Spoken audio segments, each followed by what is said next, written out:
Hello and welcome to Unacademy. As part of your Hindu analysis today, we'll be discussing 6 to 7 important articles out of the Hindu newspaper.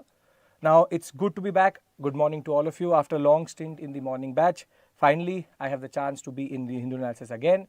And before we begin, a very important announcement. The offer related to 24999 is going to end tomorrow.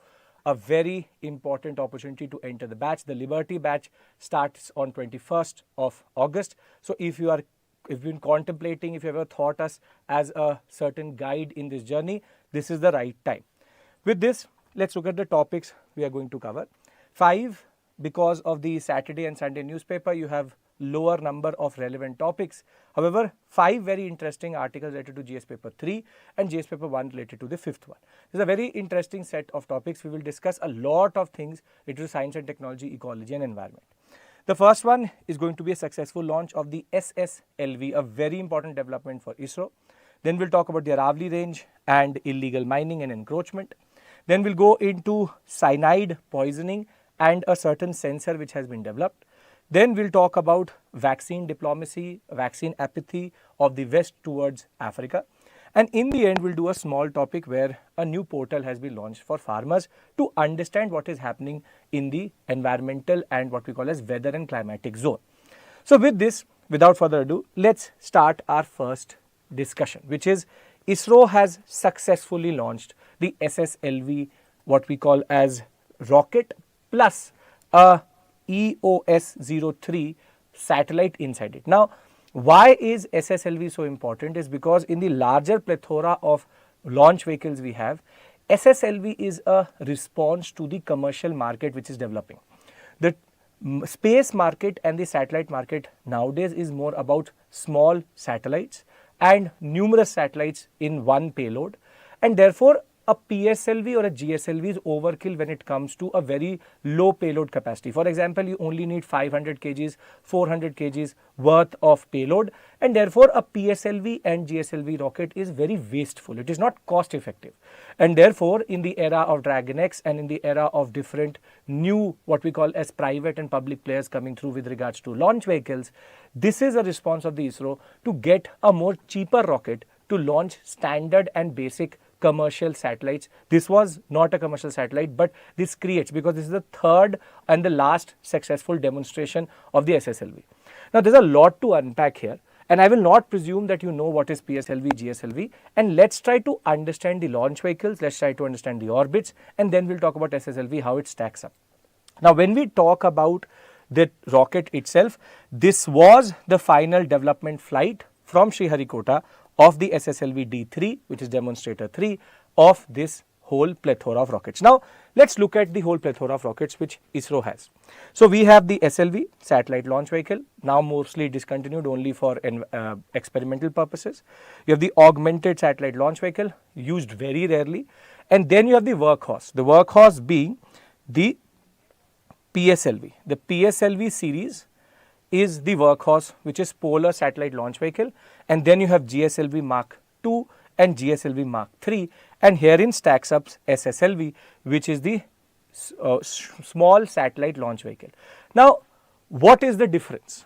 What is the difference? Because we need to understand how does ISRO save money and how do these rockets vary amongst one another. Now, one thing is very, very clear, that the name itself refers to the what we call as orbit in which they are trying to push it, which is polar and geosynchronous. But I'll again bring it down to the level where you understand it more properly. Now, let's try to analyze the evolution. See, the first one was a satellite launch vehicle, 2 stages, very standard, solid propellant used. Then we went to PSLV. Now, PSLV is very significant because it is 4 stage, it is in tandem, you have solid, liquid, and PSLV is called Polar Satellite Launch Vehicle because it adds the satellite, it should add the satellite into the polar orbit, which I will explain to you what it is.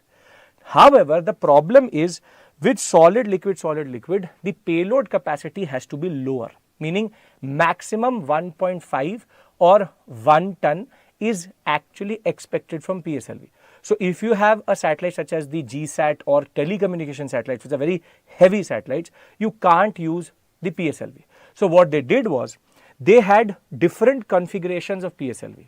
You have the standard PSLV base configuration, PSLV CA, PSLV XL, wherein the number of strap-ons change, which is the basic configuration is solid liquid, solid liquid.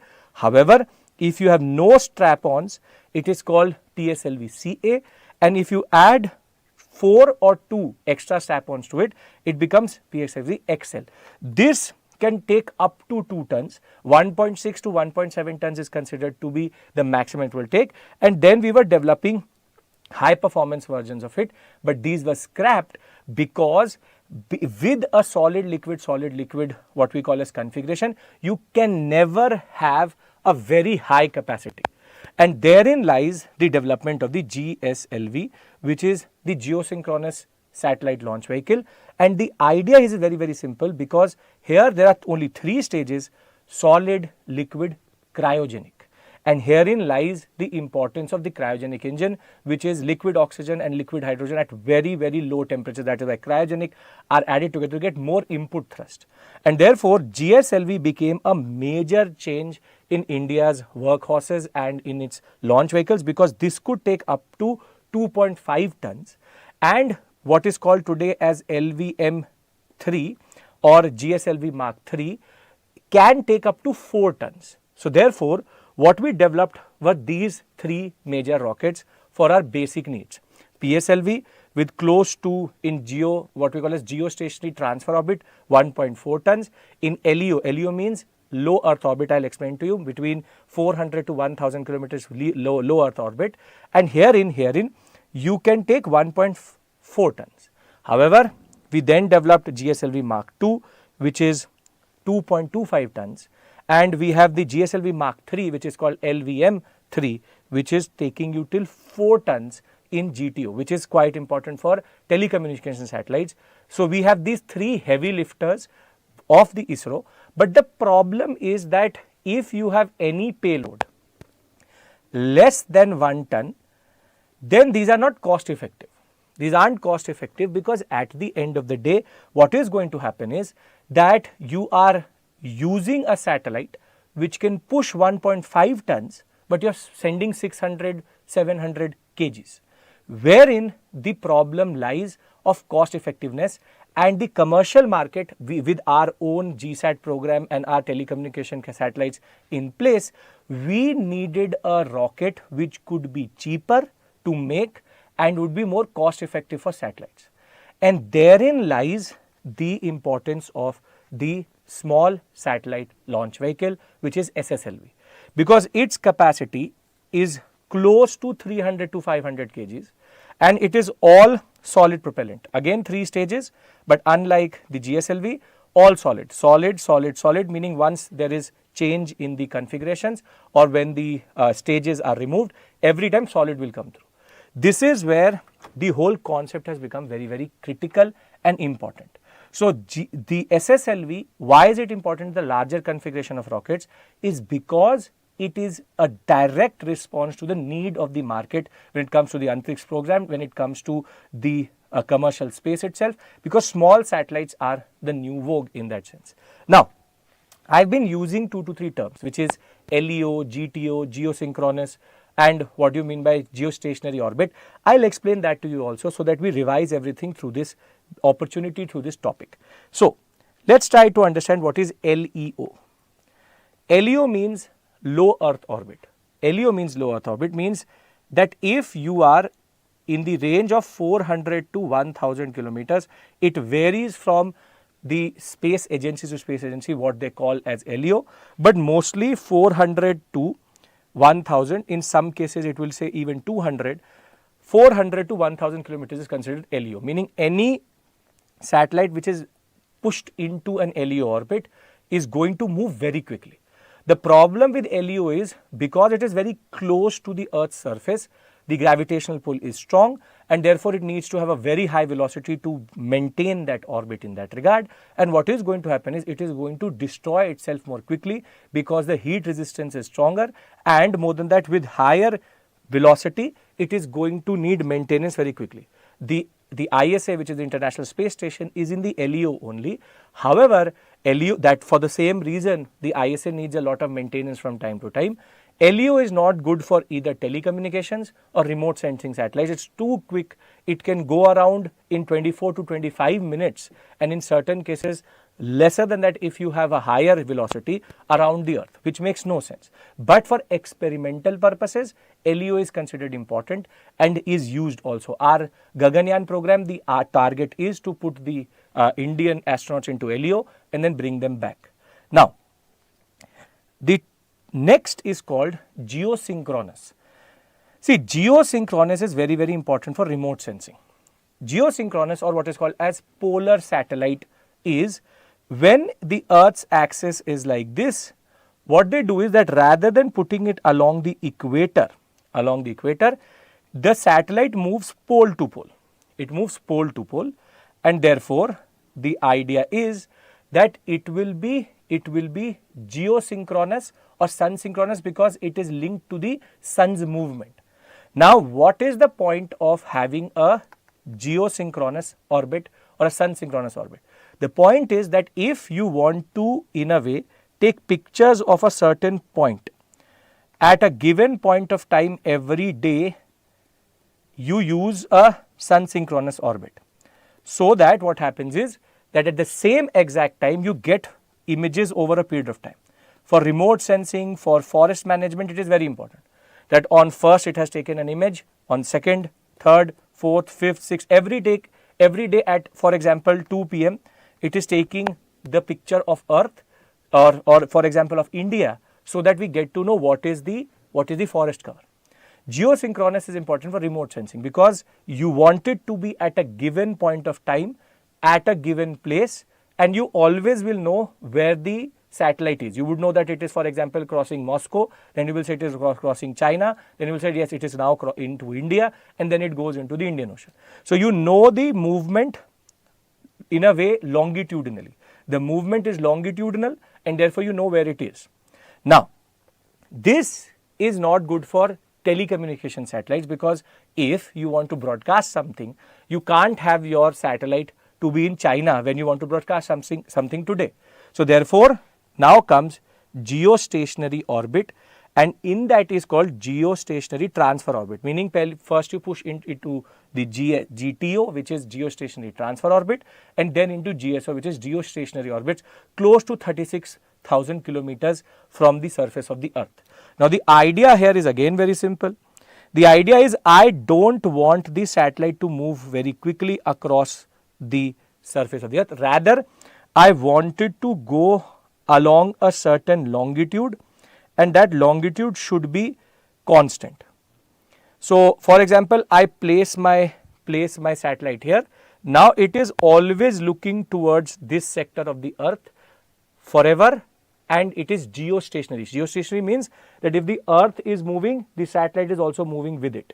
So, it's called it seems that the satellite is stationary. So, geostationary, and thereafter you have what we call as geosynchronous or sun synchronous or polar, and then LEO is lower.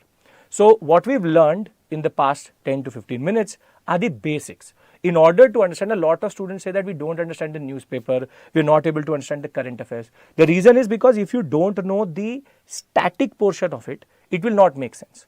So, in this type of topic, you have to first know what are these orbits. I hope now you are clear, which is called polar or sun synchronous, the concept of GSO and GTO. When you push it into a certain orbit which is lower than 36,000 kilometers is GTO, and then you do a orbital correction maneuver and push it into the GSO, which is geostationary orbit, and LEO for experimental purposes. Now, this satellite is important because it will be able to push it between LEO to anything between polar. That is why it is important, because it will be able to push these different satellites into anything between. The payload capacity is not high enough to push it into geostationary, but for remote sensing satellites, you can basically make it out. Now, this means that if we talk about the EOS-08 satellite itself, we know that it is most probably a remote sensing satellite because of the orbit it has been placed. It has a lot of equipment on board, but what is more important for UPSC aspirant is this. What is its need and what is its purpose? First, satellite based surveillance, disaster monitoring, environmental monitoring, fire detection, volcanic activities, soil moisture, surface winds, flood detection, inland water body detection. Basically, it's a pure what we call as remote sensing satellite, which uses multiple arrays of what we call as PCBs and antennas and phased array antennas in order to give you images of a certain space of India at a given point of time with different parameters into context. Now, EOS 08 may not be important for you, but what is more important is this satellite itself, because now we have an addition into our, and this was the third technology demonstrator flight. Now we can use it. And you can realize by just looking at the rockets that this rocket has a very specific commercial purpose rather than just having the purpose for INSAT programs or the Navik program where you need a much bigger payload capacity, where we'll either use the LVM3 or GSLV Mark III or the PSLV. But PSLV is one of the most successful running, cost effective, the least amount of money pushed by ISRO to push a major satellite into orbit. So, how can UPSC ask you a question? But I hope that the basic static portion is clear. I have tried to give you as much revision for static as much as possible through these images, and so that you don't get confused later, because these SSLV word can be used in the examination like this trait. So, you should be able to answer a question like this. The SSLV is an attempt. Now, if you don't know what is SSLV, you will never be able to answer. The SSLV is an attempt to address the demand in the commercial satellite and space market. Do you agree? This is where you have to talk about what is the SSLV, where does it stack up between PSLV and GSLV, and then you also should have an understanding of how it is going to help ISRO in a way get the suppliers, or in a way become an attractive option for a cost effective option for commercial satellites, and the private sector is competing here. ISRO is trying to evolve itself, to change itself. Now, please understand this point here again: intro, body, conclusion. In the introduction, you are going to talk about the recent launch. This is the current affairs part. Don't have to write this in the examination, because a lot of you say that give us the structure also. I am giving you the structure. In the introduction, give them the current affairs aspect. In the body, tell them how does the the SSLV stack up with PSLV, GSLV. In the second part of the body, talk about how there is a major market emerging for small satellites, and where there is no major cost effective satellite launching vehicle for India other than PSLV and GSLV, and there is when SSLV comes through, and conclude by saying that this could be a new era of ISRO and ISRO based understanding. Now, with this, let's move to the second topic. I hope first topic is totally fine. The second one is equally interesting, which is related to illegal mining, encroachment, deforestation in the Aravali range. Now, Aravali, if you've been in if you're in Delhi, Gujarat, Rajasthan, or for example in Haryana, you would know that the Aravali is a very important range, because it acts like what is called as the natural green wall. Now, if you look at its location, it is a very important range, one of the oldest plateau ranges in India, not very high, but very, very old. 80% of it falls under Rajasthan, 20% of it in Haryana, Delhi and Gujarat. If you go to Delhi University, you are basically in North Campus, exactly on the Aravali, what is called the ridge there, and that way it's an important range. 20% is with Haryana, Delhi and Gujarat. Now, 692 kilometers from starting from Delhi, Haryana till towards Gujarat, and its width varies from 10 to 120 kilometers in between, and it has close to 500 hillocks, but the highest peak is called Guru Shikhar in Mount Abu, which is just on the border of Rajasthan, Gujarat. Now, why do we call it the green wall or natural green wall? Is because it protects the northwestern, the northwestern plains. It actually protects it from the Thar desert. If the Aravali would not have been there, sandstorm would have been very, very, very common in Delhi and Haryana. And over and above that, it stops what is called as desert creep, which is the desert would keep on moving forward if this range was not through. Wherein lies the importance of this range. it stops the Thar desert from entering into the northwestern plains, and in a way also stops any form of upper air circulation pushing sandstorms into Delhi and Haryana or even the northern plains in that regard. This is a very, very important point. People don't understand the importance of Aravalis. Aravalis everybody knows for either hill stations or for mining, and that is the biggest issue. We have so much illegal mining happening in the Aravalis that Aravalis' real purpose is forgotten by people. And therein you have to understand that Haryana, Rajasthan, the desert creep, the creep of the desert, that it is slowly moving maybe a kilometer forward into the plains, has actually been undercut and offsetted by the Aravalis. Now, what is the point of concern? The point of concern is that in Rajasthan and Gujarat, we have thousands of new hotels and mines which have developed in this sector, which is in turn leading to its degradation. Now, if you look at the vegetation, a very interesting what we call as infographic, it shows the difference between 1992 and 2015.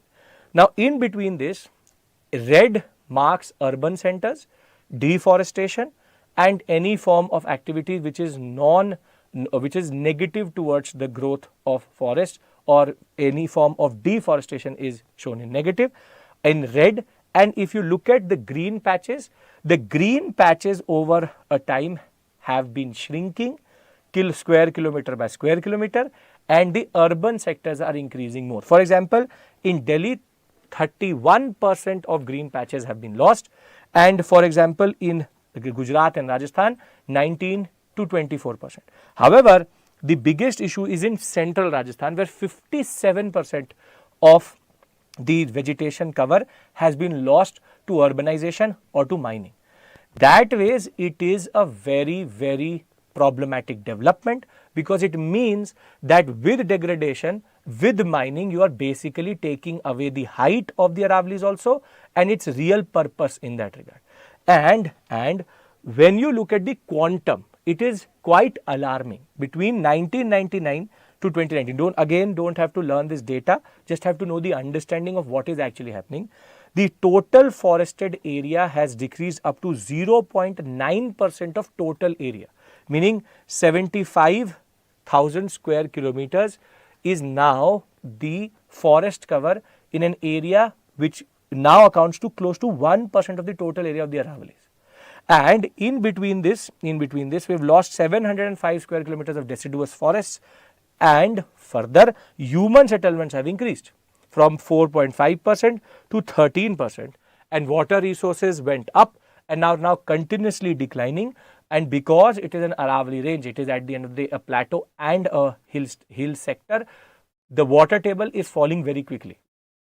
So in Jaipur, Shikhar, Alwar, Ajmer sector, in these districts, there is a lot of illegal mining. Mining does two things. First, it takes away the forests, but it also contaminates the water and the soil. And therefore, this is a very important point of concern. I have one more infographic which will try to give you a better understanding of this. See, the hills are receding and mines are increasing.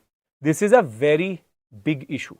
It is being believed by 2060, 2059, 3.5% of the whole Aravalis would have been taken by mining, because mining will remove rock, and that removal of rocks is going to lead to depletion of the hills itself. 7.6% of total forests have been removed between 1975 and 2019, and 16,000 kilometers has been lost to degradation in that sense.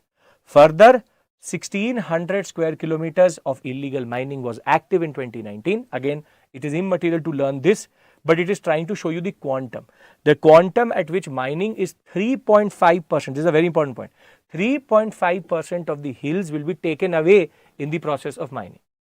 Now, what are the consequences? This is more important for you. What are the consequences? As I told you, the desert-like conditions in Thar is going to expand into northern India. Delhi NCR will have sandstorms, and the flora and fauna destruction is one more aspect which comes through automatically.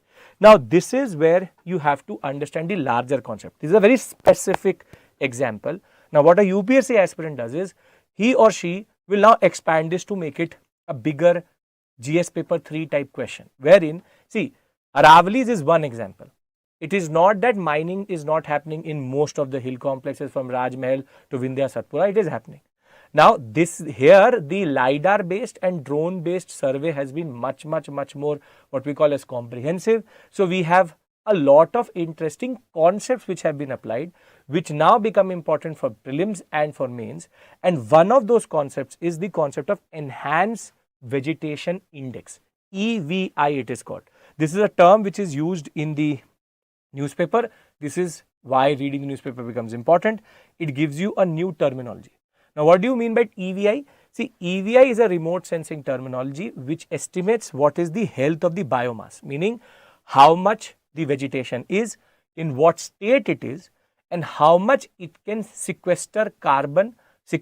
Carbon sequestration means how much carbon it can capture from the atmosphere and either lock it within itself, becomes a carbon sink in itself, or adds it into the soil.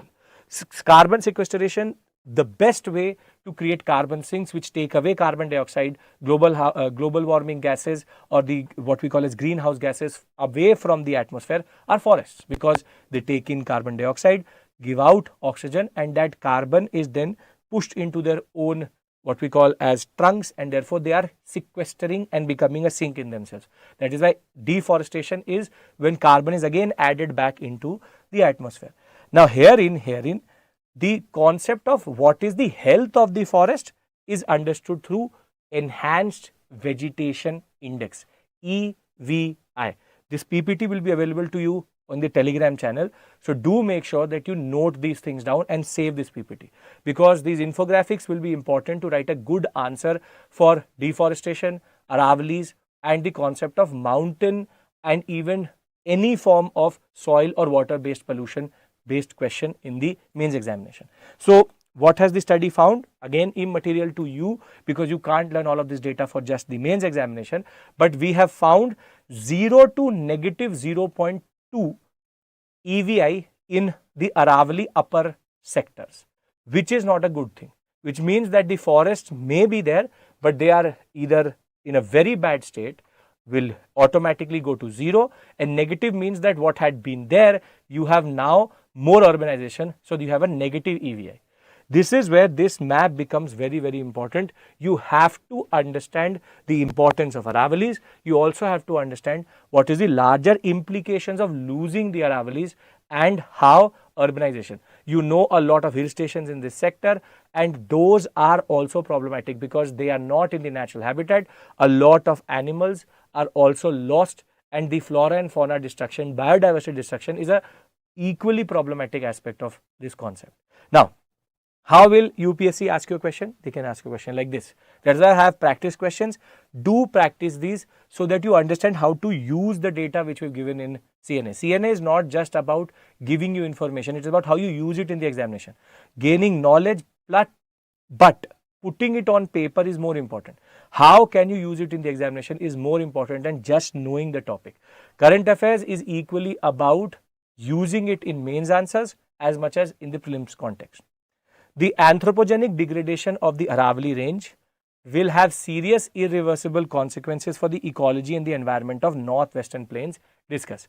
Now, this is a very specific question, can come in the examination, very representative of the pattern, but you can't write an answer like this without knowing this topic or knowing the concept of Aravalis and their importance, and over that their degradation. This is where you can see static and current affairs comes together. Again, the same story, intro, body, conclusion, and you should be very clear in understanding one more thing, which is that you should not just write about current affairs, because what will happen is it will seem that you only know the current. So, in the introduction, you will talk about how there has been a recent report which has talked about degradation. In the body, you have to talk about how the static portion, which is the importance of Aravali in the mountain ranges of India, what is it, and why is it called the oldest part, how is it called the natural green wall.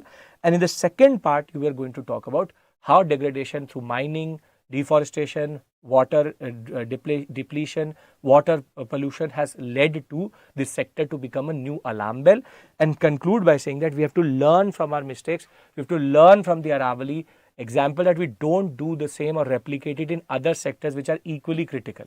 Aravali is being very critical for northern India and Thar desert being where it is and not expanding. So it is very critical to understand this topic, but also how to put it on paper. Nobody is going to care how much data you put in. It is about the core concept which is more important. Okay. With this, we look at the third topic and a very interesting one, which is cyanide detection and cyanide sensors. Now, see, cyanide is a poisonous substance, we all know that. But you may not know that you take cyanide in very low quantities through a lot of different dietary practices which we have. In certain states, it is a staple in dietary practice, and we have no way to detect the level of cyanide in these foods, and there has been no quick sensor of cyanide detection. Cyanide is a very important part of your diet. We'll discuss this development because in almonds, in sprouted potatoes, in apricot seeds, and in cassava, which is called tapioca, you get very good amount of cyanide, which if you are overexposed to can lead to cyanide poisoning. Cyanide is a very potent toxin found in fruits, vegetables and microorganisms.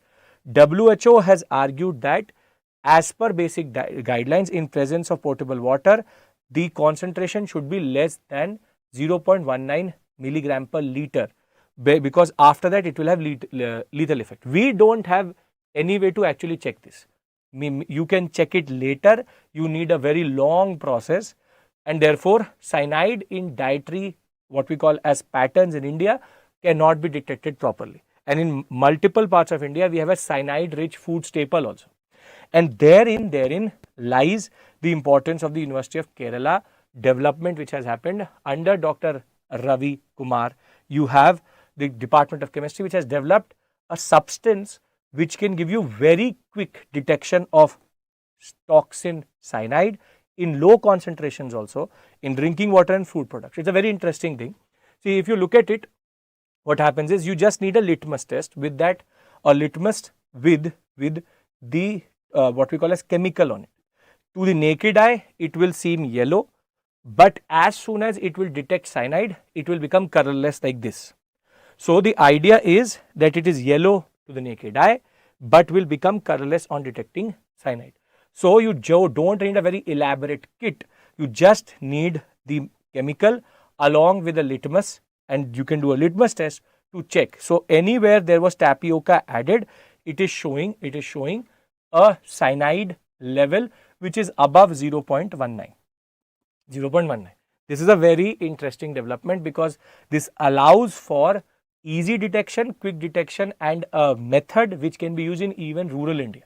And cyanide leaching into water is a bigger issue than food, because water, these concentration will be much higher than in food. You obviously can't eat in 2 days or 3 days 100 kgs of almonds, but you can actually drink a lot of water which may have a very high concentration of cyanide, in turn leading to cyanide poisoning.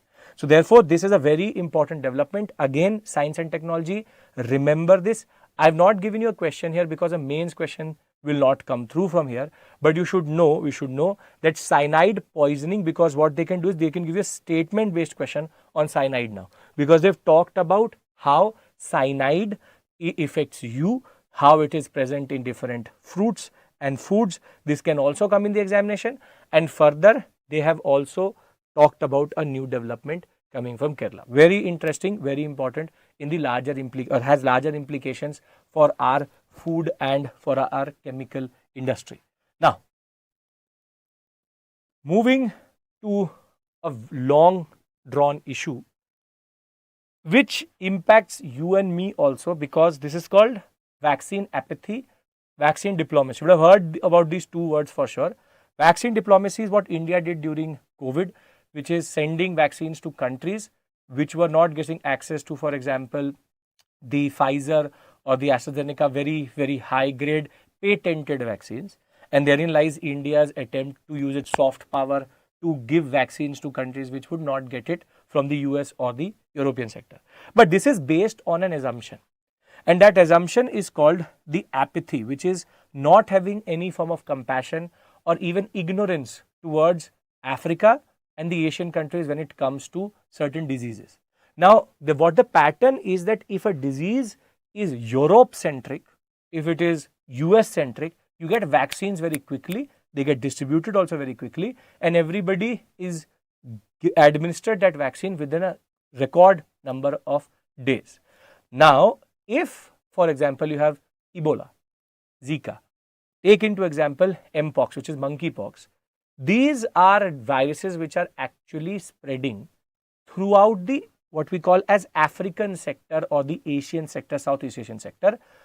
Even when they have vaccines, they're not giving it to the countries which are right now in an epidemic type state. What I mean by that is, for example, recently the WHO has argued and has declared Mpox, which is monkeypox, it is spread through monkeys into the humans, that was called monkeypox virus, and it is coming from the same family as smallpox, which is a very lethal disease. It has been declared public health emergency of international concern for the second time in Congo, and more than a dozen African countries as of right now have monkeypox. And in 2022, when it spread through Europe, the monkeypox virus vaccine was also developed. Now, this brings us to the static, meaning what are the symptoms, what is the concept of monkeypox. See, monkeypox virus is based on rashes and boils which emerge on the face first and then moves lower into your body. You can have fever, intense headache, muscle ache, back pain, rashes and what we call lesions, along with that swollen lymphatic nodes which can lead to even death and low energy levels. How does it spread? Once a person gets Mpox, clothing, bedding, towels, utensils, saliva, skin to skin contact and mother to child. It's like measles but much more lethaler. Measles, we have a better vaccine regime in that regard, but monkeypox and Mpox has become a very big issue as of right now in Africa, spreading like wildfire. Now the vaccine for this is available. The vaccine for this is available. However, when it was used in 2022 in Europe, that same vaccine is not being distributed in Africa as of right now. When it was specific to Europe, the vaccine was developed also and thereafter administered also. Some batches did come to Africa, but this time because it has been localized within Africa, for the same reason, there is no supply. The supply is 1/10 or 10% of what is actually needed. Now, this brings into context something called vaccine apathy and the colonial mindset. See, Africa has whatever it is today is because of colonialism. India was impacted by colonialism equally, but when it comes to the African continent, it was impacted even more with all levels of hunger, poverty, and what we call as ethnic violence or food-based diseases and diseases, all being introduced by the Europeans. The very standard, what we call as the scramble for Africa, it is called 1883. The idea was they very neatly divided Africa amongst themselves, and they are known to do genocides, they are known to kill through diseases. Smallpox itself, when it spread through Africa, killed more than 5 to 6 million people in Africa itself. The cattle virus to now Mpox, you can actually think that Africa reels under most of what Europe transfers it, and therefore there is a certain responsibility. The Europeans also push the concept of FAO trying to go and give grains to the Africans. That is again hypocrisy, because they are the ones who changed and distorted the whole agricultural sector of Africa, in turn leading to them being in this state right now. But the question is that now when we have a certain responsibility, we meaning Europe, when the European sector has a certain responsibility to help the African countries, they are showing apathy. They don't care. It's not our problem. They don't care. They are sending certain vials of this vaccine, but not at the scale. African countries do not have the capacity to produce it themselves. They do not even have the technology to make it. And therefore, it is a responsibility of the world and specifically Europe, where it has to push this vaccine. Mpox has certain cases were there in India but not spread. We don't have a vaccine. If there was a vaccine, we would have pushed it under our soft power in that regard. It's a very specific thing which developed in 2022 in Europe and Africa, and Europe did develop a vaccine. Now this brings in a larger concept which happened in COVID also, which is patenting of vaccines and the concept of not having access to vaccines. This is where we have to understand what is humanity, human rights, and the idea that you can not just give or you don't patent vaccines which can save lives. Yes, the commercial interest of that company is important, but I think any day the humanity or the human angle is much more important than just a random profit of a company. And therefore, in the examination, you can get a question like this, which is the lack of vaccines for Africa or Africa-centric diseases and viruses is a product of apathy of the West and colonial mindset. Now here, world history, Africa, African colonization, decolonization has been added into this, where you have to make them understand, make the examiner understand that be it colonial period, be it the 1800s and 1900s, all issues in Africa, ethnic, agricultural, economic or social, have been created by the West. They tend to act that they care about the African sector, but when it comes to vaccines, which are very, very important, they're again showing an apathetic attitude, and rather a pathetic attitude in that regard, wherein they are basically not pushing something which they can produce at a very, very quick rate. Because these countries are least developed countries, the LDCs, they don't have the capacity to do it themselves, and therefore the concept of human rights, vaccines, vaccine patenting, and the concept of apathy and vaccine diplomacy all come together. This is something which is important. This is an ethics question also.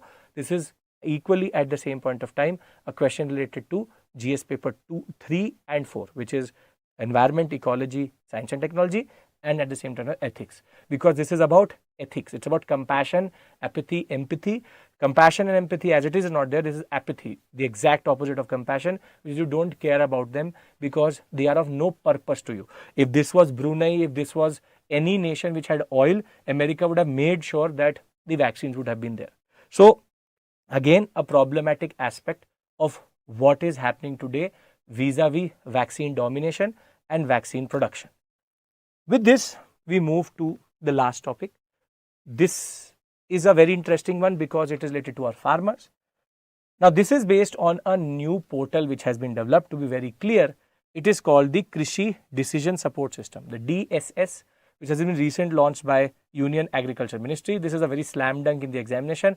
Don't have to overthink it. DSS, if they talk about, or KDSS they talk about, it is the Union Ministry of Agriculture. Now, what does this do?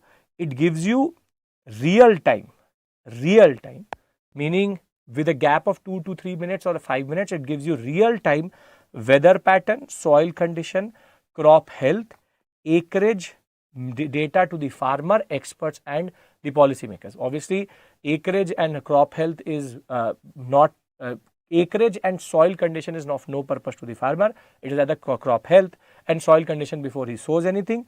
Significant milestone because this will allow them to also share satellite images, weather information, reservoir storage, groundwater levels and soil health information also.